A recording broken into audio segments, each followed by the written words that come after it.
welcome to the Semex podcast. My name is Clarissa McCallum, Marketing Coordinator at Semex, and I'm joined as always by Brenda Lee, Communications Specialist. Hi, Brenda. Hey, how are you? Good. How are you? Good. We are excited. We're trying something new today, aren't we, Brenda? New format. We are trying a new format. We're going to take Mike and Julien to YouTube and see where we go from there. They look really excited. They do. YouTube? Awesome. Yeah. So this is our proof episode. We've got Mike West and Julien Chabot on with us. We've seen their faces before, or heard their voices, I should say. So Mike, do you want to start out by just briefly going over the changes for this proof round? There's quite a few of them that everybody should be aware of. Yeah, to say there's quite a few, Clarissa, is probably an understatement. I don't know that, Julien, I don't know if you've been here longer than me, but in the 20 plus years that I've been here, I don't think there's probably been as many impactful changes to a proof round as what there's been this time. We had a US base change. We had a net merit formula change. On top of that, we had the 5-year rollback here in the US, which the 5-year rollback we've came accustomed to, but it's still a shock to everybody. At the same time, you throw in the formula changes. On the Canadian side, we had our yearly rollback, which happens every year in April, but we also added a new modernized LPI formula as well, which threw in some new traits, kind of trying to bring a little more balance to the formula and quite a bit of shift in rankings of bulls. I think a lot of the top genetics on both formulas are still there, but it's just re-ranked. And so I think it's been a lot for everybody to get a handle of. And I think we're all still establishing what is the new norms and benchmarks for highs. Julien, I'm sure you'd agree with me on that as well. I think we've done a great job of doing podcasts previous to this with Jay Shannon and Brian Van Dormel that did a great job of outlining those changes. And those guys are far more experts in those changes than Julien and I are. So I would encourage everybody to go back and listen to them and really see what those changes were. But it was a lot of change, and I think it's a lot of good change moving forward and bringing in a more modern look to our formulas. But it certainly has been a more aggressive week, I think, than ever with change, and it should be good change when we're all done with it. Julien, I don't know if you have anything to add to that or not. And done the same thing all week, trying to compare. And I think you need to draw a line where you start comparing to the past and looking at the situation as it is now. I think we trust the science. We trust the new formulas. We trust the reason for rollbacks and all. So we got to compare the breed as it is now and getting used to new numbers and quit comparing to old numbers, because that's always our first reaction. We have, how was he last time? How much did he drop? I don't think that's important at all. You just go with what it is now, where they rank in the breed. So that's why I kind of made chart before we made our decisions on new bulls. What are the new thresholds for top 100, top 200, top 1,000 for different traits and all, so you can get a handle of new situation. And I think you have to put the past behind. And the other thing, many bulls have added milk and daughters, and there's many influences in the pedigrees that have changed that are aside of formula changes and rollback and all that. So there's many different areas where changes are affected there. What I take out of it is look at the situation how it is now and get familiar with the new rankings and the new numbers and go from there. I think that's the easiest way. And in a couple of weeks or maybe a couple of months, it'll take, could use the new numbers. I mean, bulls that you used to like and used a lot that are now negative for milk, you have a different look at them for sure. Because I mean, losing 500-600 pounds of milk, and these bulls were high components, but yet at the same time, their ranking against their peers hasn't changed all that much. It's just the overall outlook that is different now. So I think I'm quite confident with the new numbers and new formula. And like I said, we believe in science and we got to go forward with it. Yeah, Julien, and I think that it was mentioned by Jay in the previous podcast. It's just a matter of adjusting your thresholds. And you said the same thing. It's just adjusting where you're at.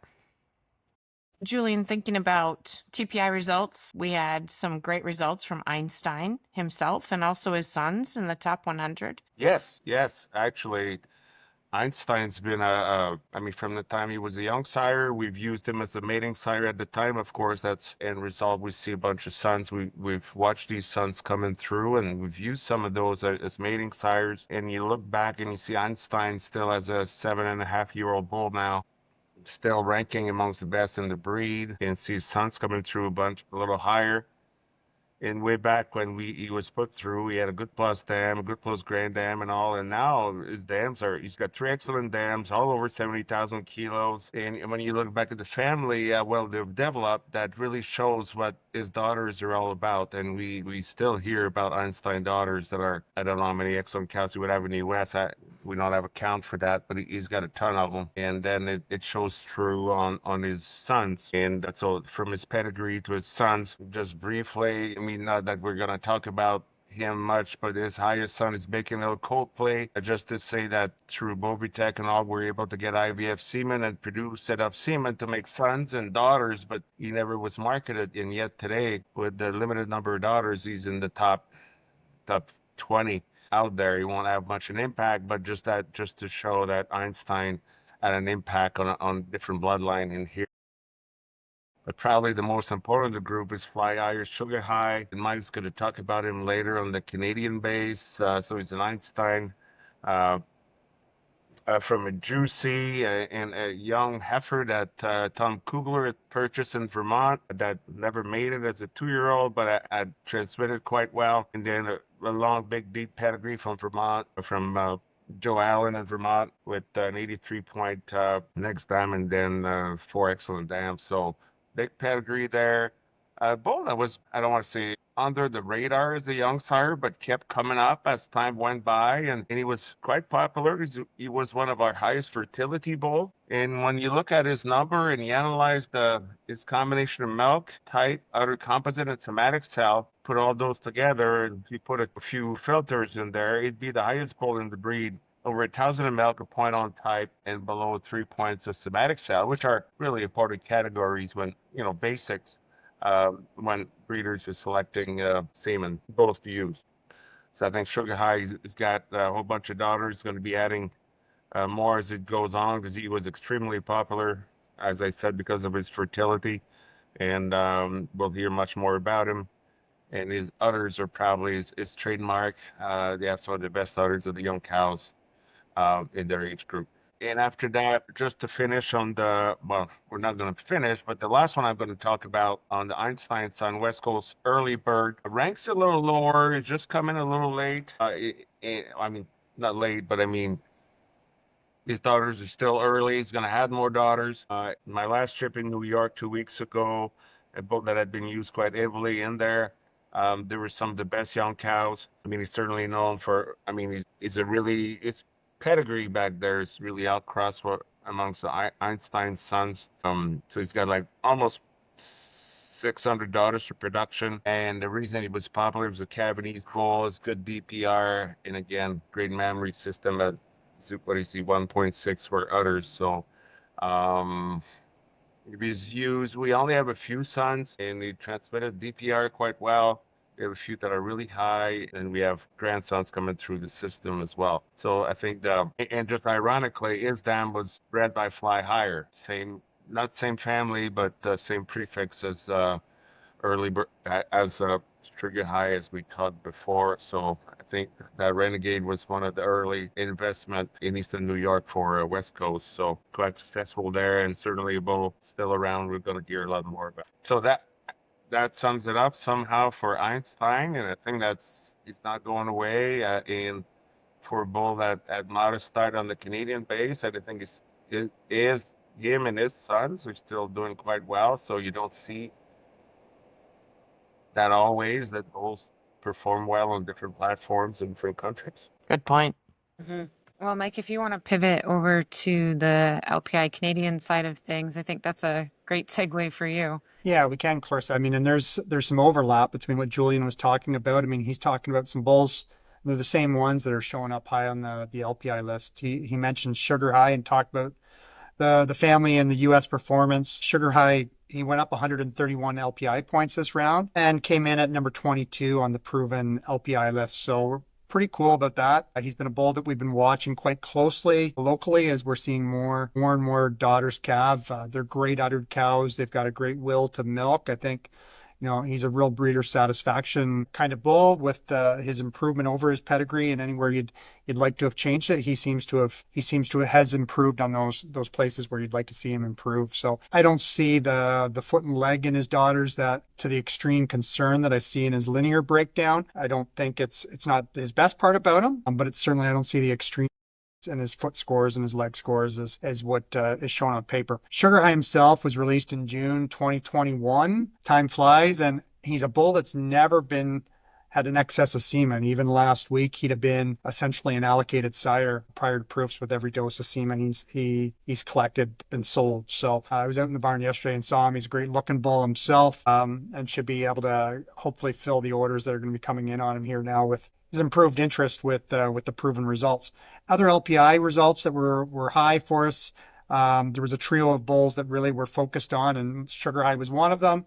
Monteverdi, who did very well in the TPI system as well, went up 122 points on the LPI system and is our highest proven LPI sire today at number 11 at a 3750 GLPI. For me, I really like the Monteverdis that we see out in the field.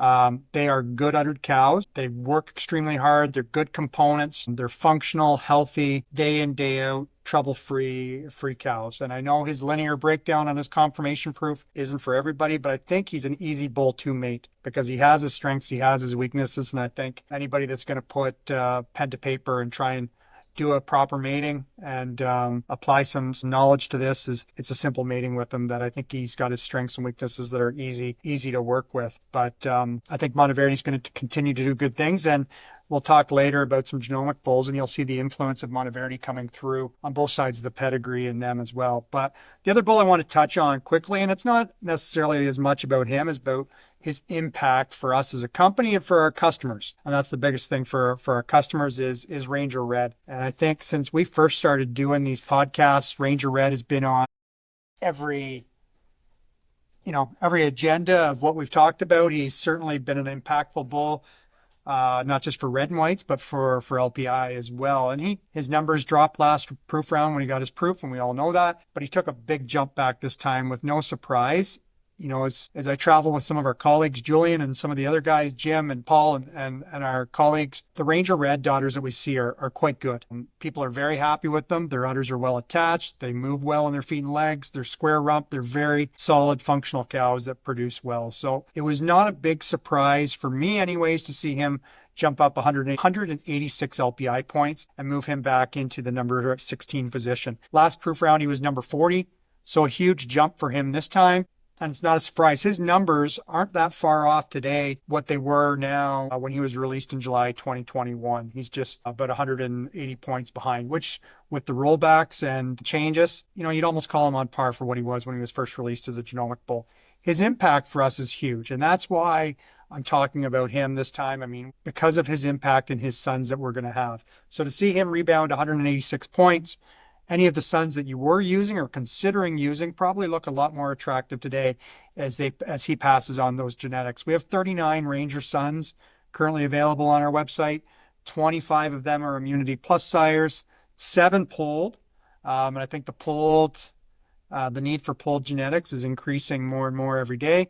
And 23 of the Ranger sons we have are A2. So I can go through each of them and talk about bulls like Zard that are extremely high LPI. There's other bulls that are a combination of conformation and balanced production. There's some higher type bulls in there as well. But we have a whole diversity of Ranger sons. And I think now today they look even more attractive with that 189 or 186 increase. So a solid bull, a bull that is back where I think he deserves to be, a bull that we've always thought belonged back in the top rankings and has been and is back where he deserves to be. And his sons will follow suit with that. So a nice day on the proven front. I think it's the start of what will be a really good year on proofs for Semex in the LPI system. As we've got a bunch of good bulls that look very positive today and moving forward even into our next proof round. Mike, you mentioned some young bulls there. I'm just wondering, Julien, can you tell us a little bit about young sires that are popular and coming up in the TPI system? Yeah, that's probably the most exciting, thank you, Brenda, part of what we do. I mean, as much as we like and support the proven bulls, it's great and make a lot of semen, but our youngest bulls, and for what we do, I mean, we buy bulls and we're not that patient. We like to see the impact right away and sooner than later. And so let's say we're not going to talk about the young ones that are just coming in, but let's just focus on the bulls that are going to be released or are released, have been released recently. So you're going to see a lot of sons of Sheepster. Sheepster is a bull we were fortunate to use in our semen sharing program with Select, and well, that's quite dominant at this time. So a couple of superstars going to be released here shortly, and Mike, correct me if I'm wrong. So Watchmen, these are highest TPI in that merit bull in that age group. I think it might still be the highest one overall, basically, of all the bulls and stud. So he's Chiefster from the game day. It's a classic pedigree. I mean, that's going to go down in history as one of the classic mating that's going to have a lot of impact. So Bushman's a production combination of type and L traits and all. I mean, just a point shy of 3,500 TPI. So it's got a small issue with a recessive gene, but should be quite popular in Torchlight. Another Sheepster son.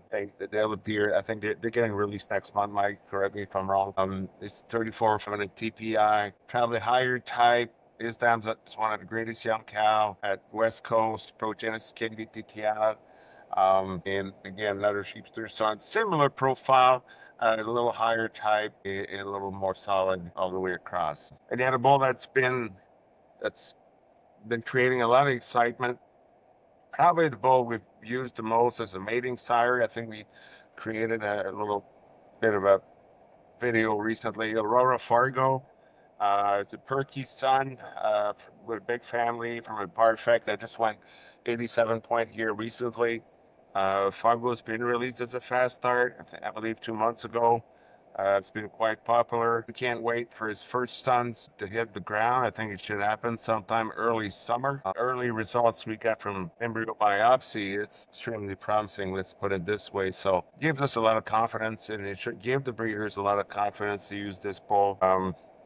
It's a really high immunity plus bull, and like it's almost a point on DPR, low somatic cell, iron composite, good production all the way through. Should be one of the most popular bull we have to market next year, and he does well on different countries also, so will be popular to use all the way around. After that, more Sheepster son and maybe one cow family, and not just Sheepster son, but we have so everybody's familiar with the prefix Beyond, but you have a lot of bulls that have a name called Beyond I-Pace, I-Note, and of different appellation with the high slash in a name. So these are sons of AOT Deluxe Highlighted, and she was probably will come down in history as the best investment that Progenesis have made when they bought her as a young heifer. And we've got, I didn't count recently, how many going to make it to be released, but at least 12 sons and in the joint venture, and 12 sons on our own. So and highlighted just went, I think, 91 points and 94 in mammary last week, and they're transmitting ability are next to none. So her highest son that's going to get released or just was released, sorry, Beyond I-Pace. It's one of the highest Sheepster son, very complete, very high type. Then we got I-Note, Figaro's son that's just above 3,400. He's not newly released. Actually, we have sons that are quite exciting. We have a dozen sons over 3,400 that we're just making decisions on. So that whole family. So whenever you see these bulls that have that name that go back to highlighted, I would say they're highly reliable, and I'd have a lot of confidence myself. And we've used them. We use these brothers quite heavily, I would say.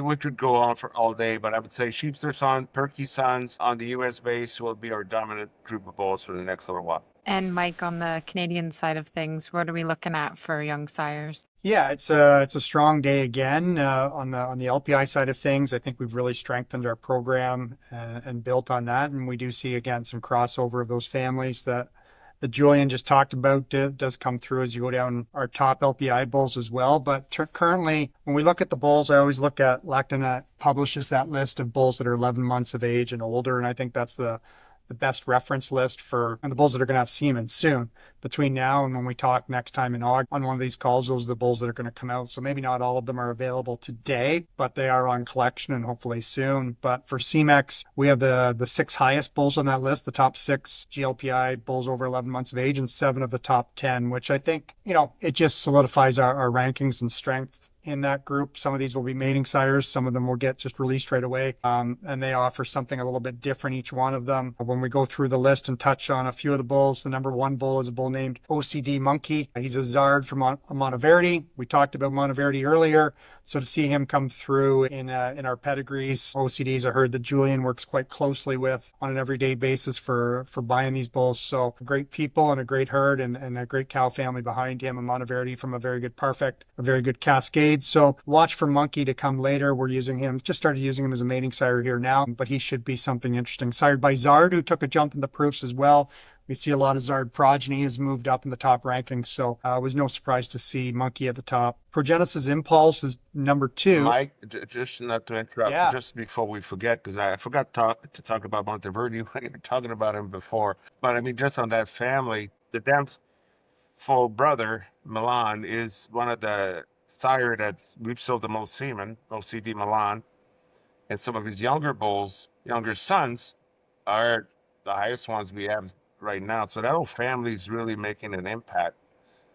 And Monkey's got a bunch of brothers that are just a smidge lower that we'll see that are quite right in there, similar in their makeup, but that will have an impact as well. Sorry, carry on. Yeah, you're right. I mean, Monkey. So we've got OCD Monkey as number 1. The number 6 bull is a full brother to Monkey by the name of Mango. And then you mentioned Milan, OCD Milan, who's been released for a while now, Monteverdi from the Perfect Grand Dam of Monkey and Mango. And then there is a third brother, Mongoose, as well to Monkey and Mango. So those brothers will, I think, be quite impactful. We have a Sundance bull named Progenesis Impulse. He's a Sundance from a fellowship from Azazel. He'll be released later in the upcoming months as well. 2 bulls that are released right now one is the Milan bull at number 4 that I mentioned before, 4,059 LPI. He's 105 for fat, 13 on feet and legs, and 109 herd life. I think a really balanced bull. And Julien, you just referenced the cow family and its contributions. No surprise to see his popularity for us and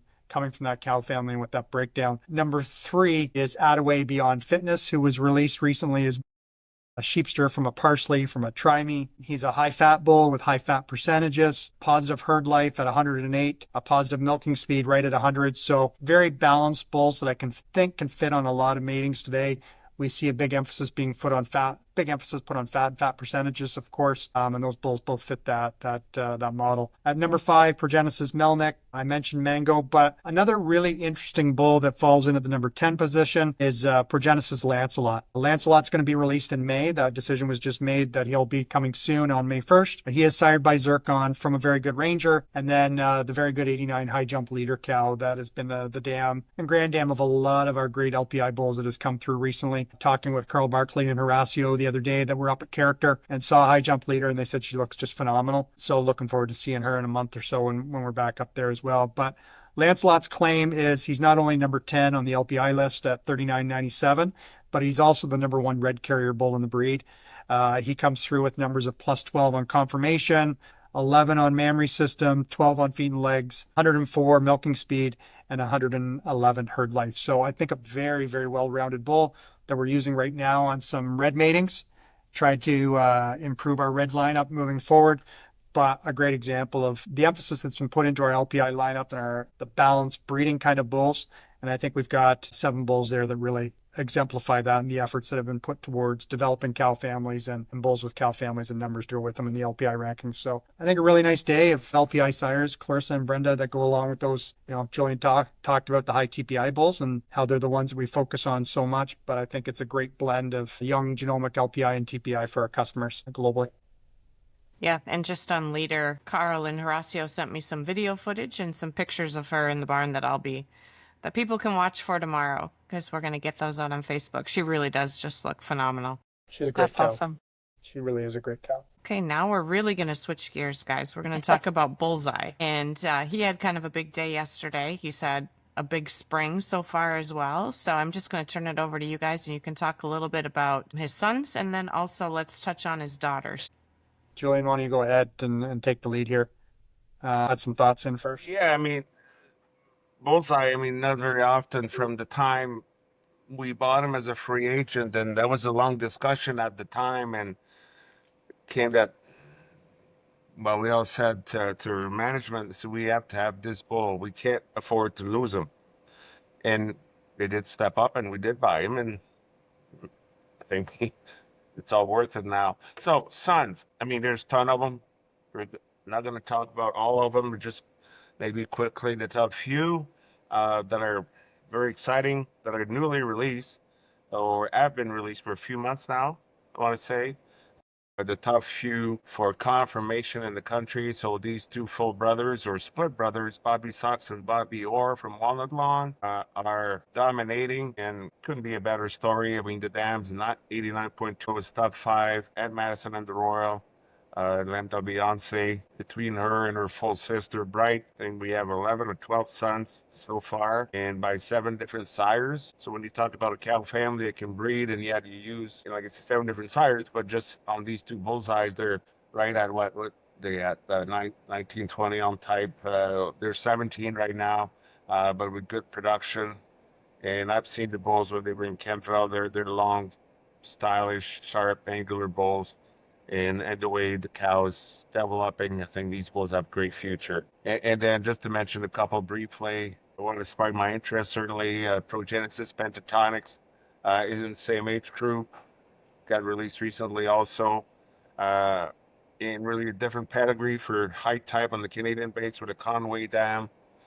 In a Bumba, that's the next dam. Bumba's a dormant son. A family that Progenesis developed kind of specialty wise for the eye type and eye confirmation, and this bull really comes through with the eye confirmation. So there'll be quite many more. I think there was 6 highest one in the country for bulls 11 months or older were bullseye sons. And yet that's not the end of it. There's more that have been through, and some that are doing better on the US base even. But aside of that, I think people are really impressed with the young cows that they see milking now. Even see more results in young females at the show, calves and yearlings. And just this past week there, earlier this week in New York, junior 2-year-old with the same prefix, in fact, different cow family or different line, if you will. That one, the junior 2-year-old that had just been purchased, and even probably have a son coming from her. So that's quite exciting. So I think Bullseye's got a really interesting future. They're calving out everywhere, so I'm sure there won't be a week, without hearing about a new one somewhere. Yeah, and the ones we've seen, Julien, I've been able to see a few the last few weeks just with places we've been, and yeah, I mean, their udders are great. Their bodies are great. The bullseyes themselves are tremendous cows. I think they're going to really develop into great individuals. And with that maternal line, and you look at both sides of his pedigree, it's not a real surprise to see him making cows the way he is. And then to have these 5 sons that are all tied for the number 1 position at plus 17 confirmation. I think the bullseye stories, there's still a lot of chapters to be written in it. And I would anticipate probably by August, we should have a preliminary partial proof with enough daughters, with enough days in milk, and have a real handle on what his numbers are going to be. But I think early indications are Bullseye's going to really come through and deliver on exactly what we expected, both as a sire of sons and a sire of females. He's going to be a truly impactful individual. But when we talked about Bullseye, there's another bull, Julien, that I think really stands out and getting a bit of talk in that type segment and world. And you mentioned earlier that you were just through some of your herds in New York, and that's Dropbox. Uh-huh. And he's come up even in conversations with Brenda. You and I have talked about him a little bit. You just saw some Dropboxes 10 days ago, 2 weeks ago, Julien. What are you seeing on him? Yeah, at this stage, I was surprised none of the daughters that got scored got this proof. But I think it was just too close to cut off, I guess. Just before I went to New York last week, the week before, asked Bill Agaman to see if he had any report on classification. There was only 6 daughters that were scored, and I think one was 81, one was 83, and the other one were 86 and 87. There was 6 of them, so there was already 287. So first 6, pretty damn good start. And but aside of that, the chatter around in others of the ones I've seen 8 or 9 of them in other shape and other quality and teeth placement, unbelievable. And the thing is, he got used on a lot of the best cows in the breeds. He was a dominant bull with a great family. Even Dropbox's dam was still there in the freestyle at King's Ransom, and probably the best she's ever looked. I mean, she just went 90 at the end of January. And how many of the bulls that are coming with proofs have 95 point dams that are still rolling and still look like $1 million like she is? So early to all get excited. Everybody's getting excited for us, I guess, because they're all waiting to have them out and have big expectation for them. But I feel quite confident with Dropbox coming through, and he evidently was used more heavily in the U.S. because his lineage made his U.S. more attractive than the Canadian one. It was only a +10 on confirmation in Canada, so he wasn't used as heavy, or not just on the dominant families. So, but I would imagine in the U.S. he'll have quite an impact. Let's not predict the future here, but I'm quite confident. Excellent. I think one more question to ask you guys, and that's on the polled side of things. Yeah, I mentioned it earlier. I think the polled segment's growing, and I think in the last 2 months, the numbers and the genetic level of polled has exploded. I think because of a couple of different bloodlines and the emphasis put on it, it's something we talk about in our product development meetings every week and trying to get a better polled product for our customer base. And I think today we have homozygous polled bloodlines that are comparable with horned, that are right there, the same level bulls that are in the 38 pushing 3,900 LPI range, and well over 3,000, 31 pushing 3,200 TPI as well. So I think the polled genetic lineup is, like I said, exploded, and I think it's only going to get better. For Semex, we're quite excited about the bulls that we're going to have coming, and some of these bulls, they're not available today, all of them. I mean, but we're not going to do one of these until August, so I thought it was worthwhile mentioning their names at least and having them on people's radars. So of that group of bulls that are 11 months of age and older, 3 of the top 6 bulls are at Semex, so those will be available for you. At number 3 is Freyholm Gideon. He's a logic from an all day from an excellent hotspot. Tremendous cow behind this bull. We were talking with Dave Eastman, who we bought the bull from, about the dam yesterday and how good she's looking and well she's doing. She's going to have quite an impact, I think, on polled bloodlines. But we're quite excited about Gideon. He's just in the barns out back here and on collection. So hopefully here in the next couple months, we'll be able to make him available in the near future. We do want to do some matings with him as well for ourselves and try and make some future bulls, but he'll be a great one for the future. Drew Holm Unleash is a logic from a Conway. He's going to be available in the U.S. at 38.45 LPI. At number 5 is Highland Bespoke, is a logic from a Ranger, from a Moran, and then an excellent Exactly cow that is Progenesis bred, former number 1 LPI cow herself. Bespoke was released on April 1st. His brother Beguile is going to be released May 1st, so it's a great pair of homozygous polled logics from a Ranger. They're PP, they carry the red carrier as well. I think a pretty cool pair of brothers to look at. A couple other bulls that will be coming down the line here soon. A pair of bulls that came from Saskatchewan, Ben B Aquarius and Ben B Applause. Both bulls over 3,700 LPI with high fat, good components, solid health traits and conformation. I think those will be a pair of bulls. They're from a pair of sisters. So they're basically 100% the full blood relatives. And then Cash Cow Equity at 36.49 is another PP bull that has a great conformation breakdown at +10, 7 on memory system, 10 on feet and legs. Will be another PP bull that will come hopefully here later this summer, as he's just starting on collection, just over a year old now, and starting to get the wheels turned. So it's a segment that we've put a lot of efforts into. And to see these bulls getting that much closer to being released and on our price lists and proof sheets is an exciting time, I think, for our customers and salespeople to fill that need and that desire to produce a high polled product. So best way to do it is with the homozygous one, and to have stuff that's comparable to horned is, I think it's a pretty exciting product for our customers.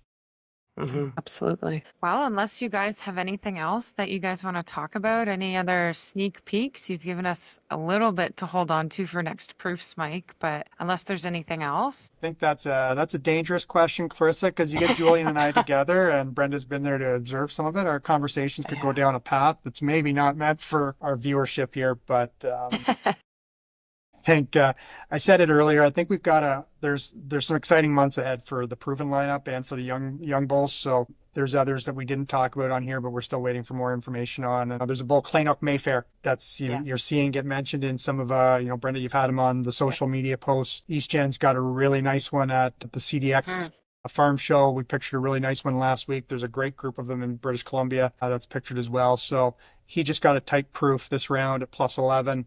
His production proof he'll get next round, but he's one we're quite excited about as well, along with a few others for August. So I think we've got some good times ahead, and there'll be some great stuff to talk about 4 months from now. Fantastic. And just to finish up, my last little bit there was on Bullseye and the high tide bulls, and sometime you get sales rep to call you, and the ink on the proof sheet is not even dried yet, and they're asking you what's coming next, and I think on the type side, on the Canadian base especially, that is very exciting to see the group of Anaita sons that we have in the system.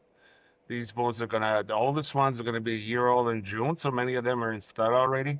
So I wouldn't be surprised to see some of them with semen this summer. But we see levels of confirmation along with LPI that we've never seen before. The combination of production and type in it, I mean, the overall makeup that they put together is just unbelievable. So on the Canadian side, these will be the next, great group of young bulls coming through, but that'll take a couple months before they have semen. But a lot of them are in studs. They're great looking calves, and it's a bull that's been very popular all the way through. And so that's kind of very neat for the future. That's awesome. Yeah, thank you both for your time and coming back with us again and again, and Julien for joining us this time to talk about these proof updates. Much appreciated.